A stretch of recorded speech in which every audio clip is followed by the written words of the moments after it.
자유민주주의 세계와 북한이라는 전체주의 세계 사이를 계속 넘나들면서 사는 삶이라고 볼 수 있는데, 제가 바로 이제 그러한 삶을 이제 살아오다가 2016년 대한민국에 와서 오늘은 이렇게 4년도 안 되는 아주 짧은 기간에 국회의원으로까지 됐습니다. 모든 특권과 특전을 포기하고 자유와 민주주의, 시장 경제만이 진리이고 정의라고 생각하고 이것을 선택해서 온 사람입니다.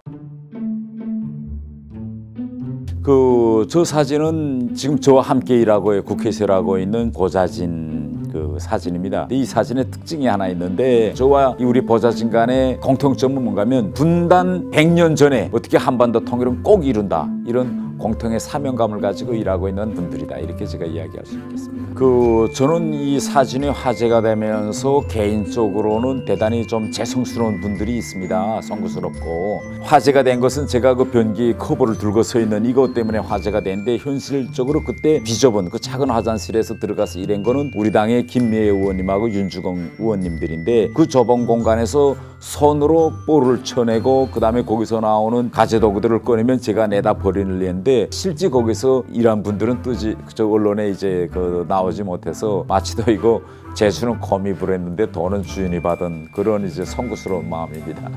강남에 제가 의원으로 이제 출마하면서 많은 나이 드신 분들이 저를 찾아왔습니다. 그래서 와서 말씀하시는 게 뭔가면, 그분들이 의도와는 달리 지금 집값이 이동하고 뜨면서 이분들이 종부세가 지금 매해 늘어가고 있습니다. 부동산 투기자로 보거나 이렇게 하면 저는 안 된다는 게 저의 생각인데, 앞으로 종부세를 낼 수 없으면 그 집을 내놓고 나와야 된다. 저는 이보다 더 억울한 일은 없을 것 같아요. 그래서 제가 국회에 와서 1호 법안으로 종부세 이제 개정 법률안을 만들었는데, 여기서 기본은 이겁니다. 1세대 1주택 실거주자, 그것도 수십 년 실거주자들은 종부세를 면제해 주어서 억울함을 풀어드리자. 이게 제가 기본 1호 법안 발의 취지입니다. 북한의 지난 행태와 관성적 견지에서 이건 정말 이상한 현상입니다. 4월 15일 날 김정은이가 이건 안 나왔다고 하면 북한 체제에서는 있을 수도 없는 현상입니다. 저는 지금도 확고히 누가 물어보면 이야기합니다. 그날 김정은은 앉거나 일어설지 못할 상태였다. 금선 태양궁정이라고 하는데, 북한에서는 그건 격폐된 장소입니다. 북한 일반 사람들이 마음대로 드나들 수도 없는, 김정은이가 만약 정상이라면 나와서 포토 사진 하나 찰칵 찍으면 끝나는 일인데, 그것도 김정은이가 할 수 없었다. 이것은 4월 15일과 14일 이 사이에 분명 김정은이한테는 무슨 일이 있었어요.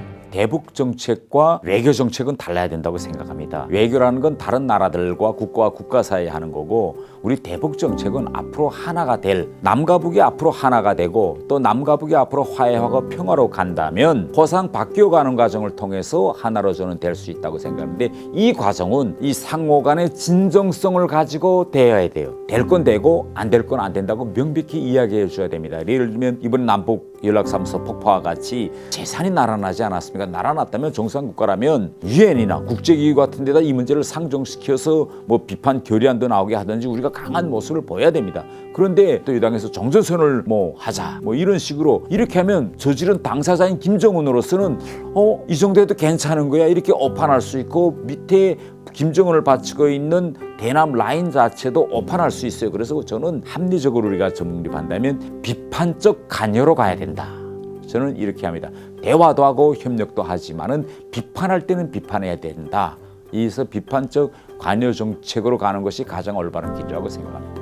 핵을 가지고 있는 김정은이가 핵을 가지고 성공 스토리를 쓰게 하면 안 됩니다. 북한이 생각하고 있는 조선반도의 비핵화, 이건 우리가 생각하는 것하고 완전히 다르습니다. 조선반도의 비핵화는 한반도는 물론 한반도를 겨냥한 한반도 주변에서의 모든 핵 무기와 위협 제거, 이건 미국 것까지도 다 없애야 북한도 할 수 있다 이거고, 미국이나 우리가 생각하는 한반도의 비핵화는 북핵 폐기거든요. 그러니까 이런 개념 정리부터 명백히 하고 시작해야 되는데, 이미 2005년도에 노무현 대통령 때 이렇게 만들어 놓은 개념이 있는데, 우리 문재인 정부도 결국 노무현 정부의 정신을 계승하지 않습니까? 그러면 북한과 이거 대화할 때 이 문제를 명백히 해야 됩니다. 이미 2005년도에 육자회담에서 당신들은 합의했다. 이 개념으로 가자. 왜 이 말을 왜 못합니까?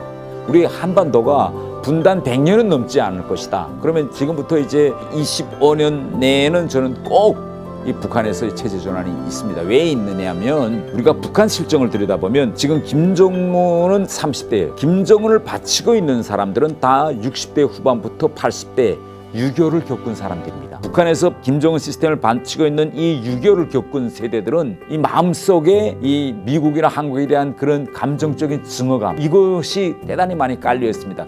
그러나 지금의 북한에서의 이 30세대 이 젊은 층은 그러한 게 없어요. 그들이 태어나서부터 한 번도 이거 목격해보지 못했습니다. 이념적이지 않습니다. 합리적인 20, 30대가 이제 그들이 정권에 진입할 때 이런 변화가 이루어질 수 있다. 역으로 또 우리 한국을 보면 30대, 40대 젊은 층들과 이야기하면 이들한테서 가장 특징이 뭐냐면 불공정, 이런 데 대해서는 대단히 민감합니다. 그래서 이들이 북한 정권에 대해서 볼 때 김정은에 대한 이 인식이 대단히 나빠요. 이 사람들이. 이 생리적인 변화가 결국은 한반도의 물리적인 변화로 이어질 수 있다는 게 제 생각입니다. 저는 억울한 분들의 억울함을 해소해 주는 것이 정치라고 생각합니다.